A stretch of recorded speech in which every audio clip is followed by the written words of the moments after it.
I just want to introduce you to a little taste of hell.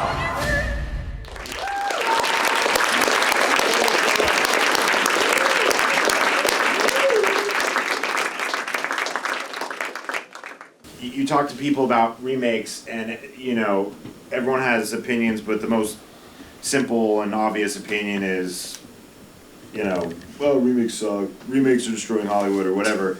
And I happen to be a big fan of remakes, especially ones that are like, here's a director who's putting his own spin or his own take on this, and it's like you feel the voice of this filmmaker, and then you feel the voice of this filmmaker, and when you really think about it, some of the best stuff, some of the things that you love the most are actually remakes. And truly everything you ever see is a remake. And so I just, I'm a supporter of it. So anyways, I allowed myself to watch it one time, and then I really wanted to not be influenced by it at all. And I wanted to just go on my own journey and just explore that way. Yeah.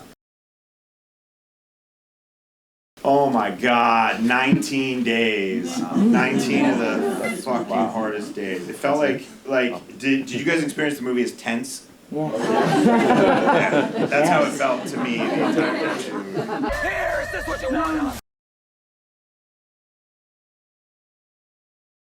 First question Sam asked me when we got on the phone was like, are you concerned? He's like, I only have one question for you. He's like, are you concerned about keeping the movie interesting while remaining in the car the entire time? And I said, yeah.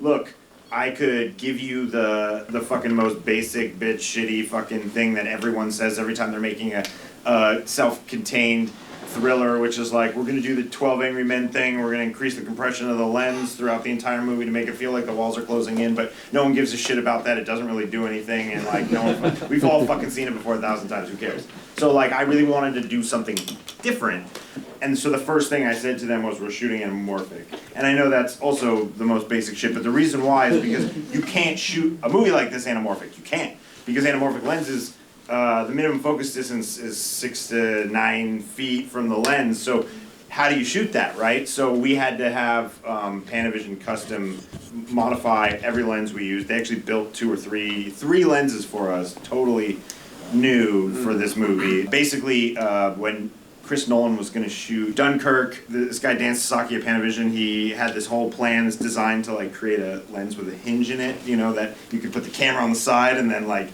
telescope it in, but he always wanted to make that thing, so for this he was like, I'm gonna actually make the thing, and then he made it, it was cool, we used it a bunch in there, and yeah, a bunch of other things. Yeah, so sorry, I went down a whole lens. Everyone was like, so we're gonna shoot this on the volume, you know, we'll have an Unreal and we'll shoot on a volume, and I was like, just no, we're not doing that, that will be a fucking nightmare, because and every person in here should know this. I mean, there are totally reasons to shoot on the volume, but the unspoken thing about the volume is that The Mandalorian, season 1, was, at least the last time I talked to the people at Epic and Unreal, was the most successful ratio of shots they didn't have to correct in visual effects afterwards, and that was like 60%, which means 40% of your shots need to be digitally corrected after, and then you're going to be limited by 100 different things that you don't yet know, and also it doesn't fucking look good, so it looks like shit, and it's a half stop between what filmmaking will be in 10, 15 years and what filmmaking is now, so it's bullshit. I'm not a proponent of it, and I was like, I'm absolutely not shooting on it, we're shooting it for real. So I wanted to shoot it for real, I didn't want to shoot on a thing, and sort of speaking to the first thing that I said where I wanted to shoot it differently, but I didn't know how. So I was talking to production designers, and I talked to this guy, and he was like, well, I was an art director on Gravity. And he said on Gravity, they had to shoot in these tiny little pods. Right. And the way they did it was they built like this platform, and they built the pod on the platform, and then they created these sliders in it, so you could literally just like with one hand grab a chunk of the set and just slide it away and slide it back, and it would go along this thing very smooth and easy. And he was like, we should do that with the car, and then you could pull it apart and do all sorts of stuff. Yeah. And I was like, you're hired, let's do that. and that was like really a big part of the key of how I was able to do such like some crazy shots in there like that. Specifically the oneer, the crazy oneer and stuff. I knew people were gonna be like, how'd you do the shot? So I stuck a GoPro on our camera so you could just see us doing the shot and you will 100% know how we do the shot. Well, I guess there were little things, but it wasn't that much. I mean, truly, like, we had 19 days, so it's not like we had a ton of extra footage. Like, you know, for the end of the movie, man, I wish I had a couple more shots. Like, it's real tight, you know, but we shot that at the end of the day where we were chasing her, and it was like what we could do, and that was it, you know. It was a tight movie. Like, you know, I actually had to add a minute to the movie ultimately because of distribution needs or whatever. But it was at like 89. So we were like, it's all there. I did some stuff with, so the way we did Anthony Hopkins, the first plan was that he was gonna just call in and do it live because I wanted it to be really interactive and stuff. But if you've ever put an 80-year-old on like a phone and like it's just it was not gonna happen. So we put him in an ADR studio. We had him just like lay it all down. We spent 2 days just laying down every line, and that was just like totally temp. And Bill would act against it. If like Bill was here, he would be like, yeah, it was like the longest self-tape I've ever done in my career. And so yeah, we covered all of that, and then we did a cut of the movie, and then showed it to him, and then he came in and did another pass. And at that time, I rewrote a bunch of lines, and we twisted some things, and like kind of, you know, just connected some dots. But in general, that was the movie.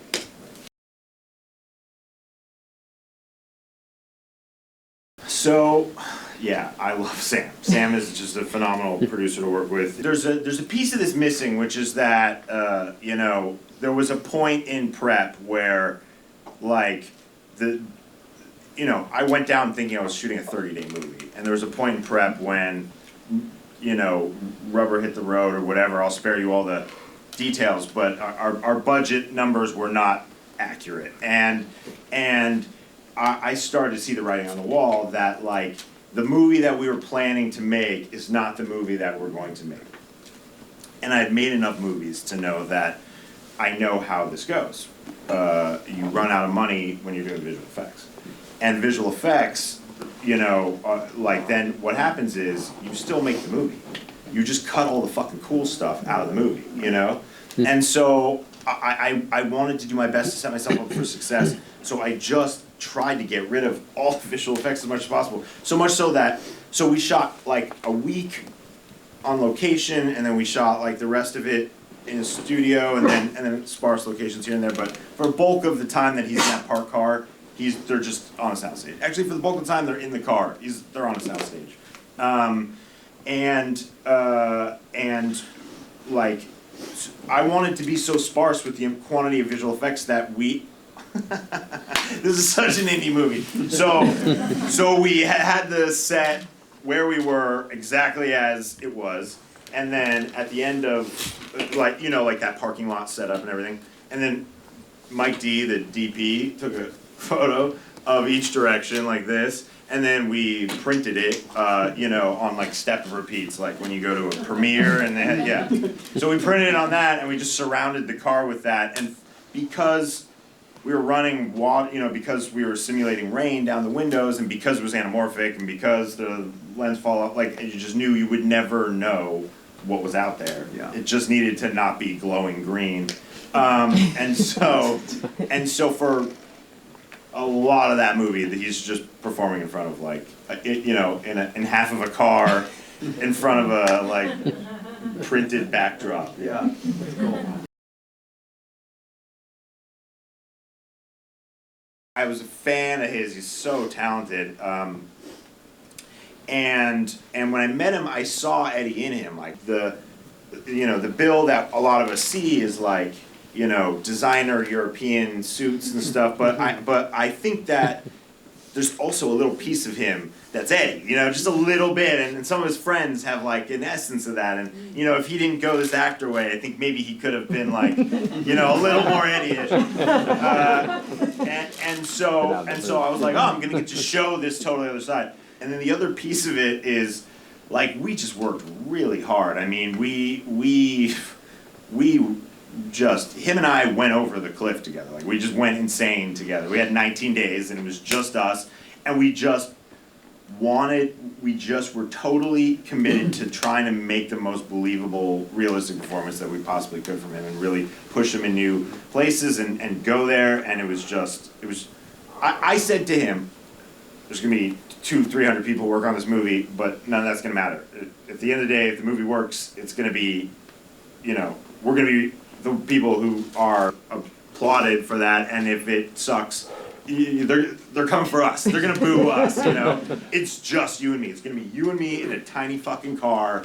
We're gonna be best friends by the end of this, or we're gonna hate each other. Which one was it? I love Bill. I love him. I love him. I can't believe how close I got to him in that short amount of time, and I did not realize how sweet, like, you know, he plays such creepy characters. Right?